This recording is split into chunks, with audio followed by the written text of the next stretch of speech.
$1.2 million annual salary. That means you are getting $100,000 monthly just to guard this lighthouse. Do you have the courage to do this job? You won't have a boss who will keep an eye on you when you are working here. You can sleep whenever you want. Get up comfortably, enjoy the view, and go fishing. Your job will be just to make sure that the lights above the lighthouse keep working properly. That's all you will get, $1.2 million, just to make sure that the lights above the lighthouse keep working properly. But unfortunately, the good news ends here. And the bad news is that this is the most dangerous job in the world, guarding Zoomin Lighthouse, because it is in the middle of the ocean. Before that, you guys send your CVs for this job. Listen to this too, that no one will be there to talk to you. There will be loneliness everywhere, and the most dangerous thing is that there are a lot of bad storms in this area, and the stormy waves hit the tower up to tens of meters. There can be a risk of losing your life in this job. This picture was taken while doing the rescue operation. Here you can clearly see how the keeper of the lighthouse has fallen from the storm. If these stormy waves had completely covered the lighthouse, then his life could have been in danger. After knowing all this, do you still have the courage to apply for this job? By the way, after seeing this strange and dangerous job, you must also be wondering, why did this lighthouse even exist? And why is it important that the light of the lighthouse should always be on? For this, we have to see how the lighthouse started. So this is the story of ancient times, when there were neither roads nor cars to travel, so the best way to travel for a long time was ocean. There was a man named Captain Martius. He was a very powerful sailor, and he was known for his dangerous ocean travels. There was going to be an incident with him. Ships used to be made of wood in the early days, so one night the captain was passing through a very dark place in the sea. There were big rocks under the sea that hit his ship.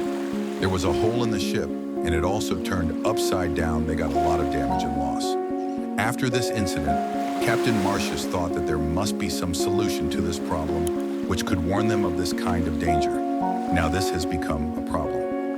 The second problem is that you know that the ocean is very big, and just leave the Pacific Ocean. If we collect all the land of the world in one place, including all the 7 continents, then also the Pacific Ocean will be bigger. Leave this.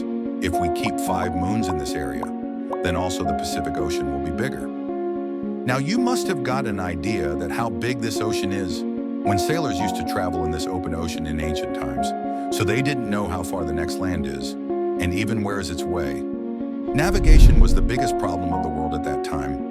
There was no GPS or any advanced system that could guide sailors about the way. GPS was invented in 1973 and was available for the public in 1978. Sometimes even on Google Maps, we take the wrong turn even after seeing the turn on the screen. Then what would these old people do? So these sailors had to rely on the sun, had to rely on the stars, and on some of the navigation tools of the beginning to cross this never-ending ocean. Just because of this navigation, 3 to 4 more problems used to come. Like Captain Ellis had to cross the Pacific Ocean with his crew. So at night, suddenly clouds comes, because of which the stars hide. Looking at them, they were trying to find the way. And then there is a very strong storm in this part of the ocean. So these people get lost. In the morning, these people got lost in the open ocean. The crew had nothing left to eat or drink. Hunger and thirst are the reason for the bad condition of the crew. You must also know that we humans cannot drink the water of the ocean because it is very salty. Drinking it can lead to the death of a human. So these people were thirsty even though they were in the ocean. Many crew members died. The captain found the land with great difficulty, and finally these people go there and stop. Now the world's first lighthouse was about to start in Egypt. With the Mediterranean Sea was the ancient city of Alexandria. The ruler of this city was Ptolemy II, Philadelphus. His kingdom was a proper hub for trade and culture, but the biggest problem for this kingdom was its location. If you look at this picture carefully, to go to the edge of the city, you had to pass through here and see how many stones are there. When the trading ships passed through this place at night, then they collided with sharp stones under the sea. These ships sank and their cargoes were also wasted, because of which their kingdom was suffering a lot. King Ptolemy, for the safety of his kingdom's marine trade route, called the expert and brilliant architect of that time, Sostratus and Cinnatus, and asked them for help.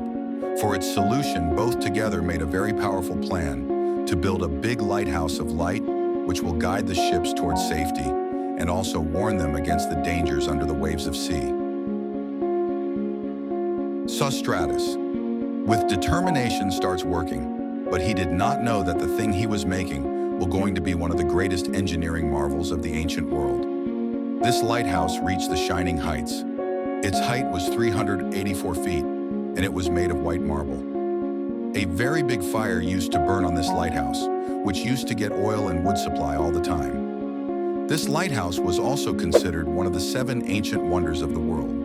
But just because of its size, this lighthouse was not amazing. In fact, it had a genius design behind it.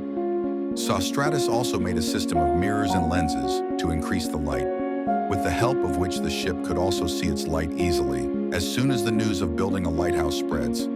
So the sailors in the distance took a deep breath. Now they did not have to navigate the rocky sea near Alexandria because of this lighthouse. So this world's first lighthouse became a symbol of safety for sailors. And from here, the concept of lighthouse spread all over the world. At first, this lighthouse was built on the shores of the sea, but when with time, the world's trade began. So in the middle of the busy trade route of the ocean, and where the rocks were closer to the ocean, and the rocks that were more dangerous to the ship than to drown them, lighthouses were also built in those places.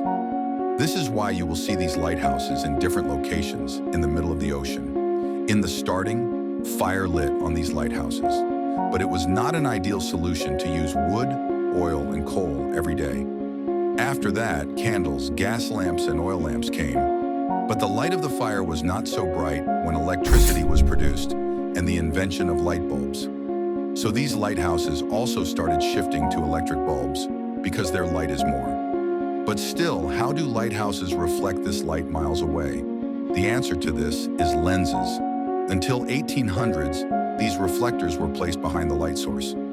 But the engineers of that time found out one thing, that the light can be focused more if we keep the lens in front of the light. But the problem was that the thicker the lens, the less light it would be. So here come the French physicist and engineer Fresnel, who had a great solution. They made the lens very thin and made its design in such a way that all the light was focusing on one point. In this way, the spread light could be sent in a single direction. Today, mostly Fresnel lenses are used in lighthouses. This innovation revolutionized the lighthouse, and the light could be seen from miles away. So in this way, the ships could easily know the danger with the help of these lighthouses. So the job I told you at the beginning of the video, that you will get $1.2 million to live in Zuman Lighthouse. Just make sure that the light of the lighthouse remains on. Are you still interested in doing this job? Do tell us in the comments.